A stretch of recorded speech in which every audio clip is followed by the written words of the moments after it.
আসসালামু আলাইকুম, আমি রাফতিয়ানো।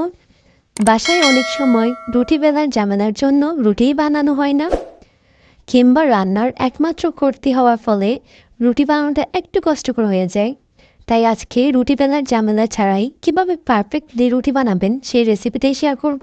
এখানে একটা বাটিতে 1 কাপ আটা নিয়ে নিয়েছি, আর নিয়ে নিয়েছি পরিমাণ মতো লবণ। আপনারা চাইলে এখানে আটার পরিবর্তে ময়দাও নিতে পারেন। এখন 1 কাপ আটার মধ্যে 1 কাপ পানি দিয়ে দিব, আর একটা মিক্সার নিয়ে ভালো করে মিক্স করে নিব, যাতে করে কোনো প্রকার লাম্পস না থাকে।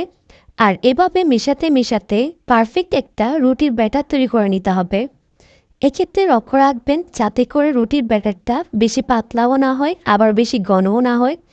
কারণ বেশি পাতলা আর বেশি ঘন করলে রুটি ফুলতে সমস্যা হবে। আর আপনি যদি বুঝতে না পারেন আপনার রুটির ব্যাটারটা পারফেক্ট হয়েছে কিনা, সেক্ষেত্রে আপনি একটা রুটি প্যানে দিয়ে চেক করে নিতে পারেন। আর ব্যাটার যদি বেশি পাতলা হয় সেক্ষেত্রে আটা, আর যদি বেশি ঘন হয়ে যায় সেক্ষেত্রে পানি অ্যাড করে নেবেন। আমার ব্যাটারটা কিন্তু পারফেক্ট হয়নি, তাই এখানে আমি আরও 1/3 কাপ পানি দিয়ে ভালো করে মিক্স করে নিব। একটু লক্ষ্য করেন ব্যাটারটা কিন্তু এরকমই হবে, বেশি পাতলাও না আবার বেশি ঘনও না।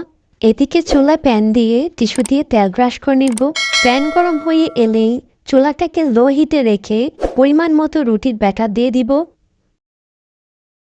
আর এখন একটা চামচ নিয়ে হালকা করে চেপে রুটির ব্যাটারটাকে চারিদিকে ছড়িয়ে দিতে হবে। এই কাজটি অত্যন্ত সাবধানতার সাথে করতে হবে, যাতে করে রুটির ব্যাটার উঠে না যায়। আরেকটা কথা, প্যানে যাতে বেশি পরিমাণ তেল না থাকে সেই বিষয়টিও লক্ষ্য রাখতে হবে। রুটির ব্যাটারটি যখন উপর থেকে টেনে আসবে তখন চুলা লো থেকে মিডিয়াম হিটে করে উল্টে দিতে হবে। আপনি যদি সম্পূর্ণ রুটিটি টানার আগেই উল্টিয়ে দেন তাহলে কিন্তু আপনার রুটিটি নাও ফুলতে পারে। তাই একটু ধৈর্য ধরেই রুটিটাকে সম্পূর্ণ টানিয়ে নেবেন। রুটিটিকে উল্টিয়ে পাল্টিয়ে ভালো করে চেপে চেপে ভাজতে হবে, যাতে করে রুটিটি ভালো করে ফুলে। এই বেলা ছাড়া রুটিটি আপনাকে কিন্তু ধৈর্য সহকারে বানাতে হবে, কারণ আপনি যদি তাড়াহুড়ো করে এই রুটিটি বানাতে যান তাহলে আপনার রুটি কিন্তু ফুলবে না। আমি আবারও বলে দিচ্ছি, এই বেলা ছাড়া রুটি রেডি করার সময় আপনার একদমই তাড়াহুড়া করা যাবে না, ধৈর্য সহকারে সময় নিয়ে আস্তে আস্তে করে ভাজতে হবে। এক পাশে ব্রাউন কালার হয়ে এলেই অন্য পাশে উল্টিয়ে বেজে নিতে হবে। রুটির দুই পাশে চুপচুপ ব্রাউন কালার হয়ে এলেই বুঝতে হবে আপনার রুটি ভাজা হয়ে গিয়েছে, আর সে পর্যায়ে রুটিকে নামিয়ে ফেলতে হবে। আমার রুটিটা হয়ে গিয়েছে। সেম প্রসেসে আমি আপনাদেরকে আরেকটা করে দেখাচ্ছি। প্রথমবারের মতো আবারও আমি টিস্যু দিয়ে তেল ব্রাশ করে নিব। আবারও বলছি, তেলের পরিমাণটা যাতে বেশি না হয় সেদিকে লক্ষ্য রাখবেন। পরিমাণ মতো রুটির ব্যাটার দিয়ে দিব। আর যদি রুটির ব্যাটার কতটুকু দিবেন সেটা যদি বুঝতে না পারেন, তাহলে আমি যে চামচটা দিয়ে রুটির ব্যাটারটা চারিদিকে ছড়িয়ে দিচ্ছি ওইরকম একটা চামচ নিয়ে 1.5 থেকে 2 চামচ ব্যাটার দিয়ে দিতে পারেন।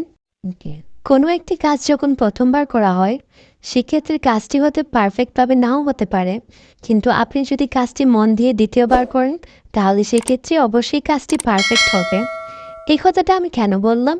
এই কথাটা আমি এজন্য বললাম যে আপনি যখন বেলা ছাড়া রুটিটি তৈরি করবেন সেক্ষেত্রে প্রথমবারে আপনার হয়তো রুটিটি পারফেক্টভাবে নাও হতে পারে, কিন্তু আপনি যদি মন দিয়ে দ্বিতীয়বার করেন সেক্ষেত্রে অবশ্যই আপনি রুটিটি পারফেক্টভাবেই করতে পারবেন। সেম প্রসেসে সবগুলো রুটি করে নিব। আমি যদি এখানে আপনাদেরকে সবগুলো রুটি করে দেখাই তাহলে কিন্তু আমার ভিডিওটা অনেক লং হয়ে যাবে, তাই শর্টকাটে 2-1টা করে দেখিয়ে দিলাম। এই রুটিগুলো যদি পারফেক্টভাবে আমার মতো করতে চান তাহলে অবশ্যই কয়েকটি শর্ত মেনে রুটিগুলাকে তৈরি করতে হবে। প্রথমত রুটিগুলাকে ননস্টিক প্যানে ভাজতে হবে, অথবা তৈলাক্ত যে কোনো প্যান হতে হবে। দ্বিতীয়ত ব্যাটারটা পাতলা করা যাবে না, পাতলা করলে কিন্তু রুটি ফুলবে না। তৃতীয়ত প্যানে অতিরিক্ত তেল দেওয়া যাবে না। আমার প্রত্যেকটা রুটি হয়ে গিয়েছে, দেখুন কত পারফেক্টলি হয়েছে।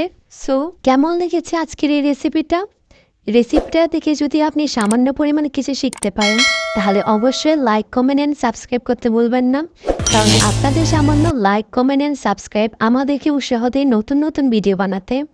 সো আজকে এই পর্যন্তই। আল্লাহ হাফেজ।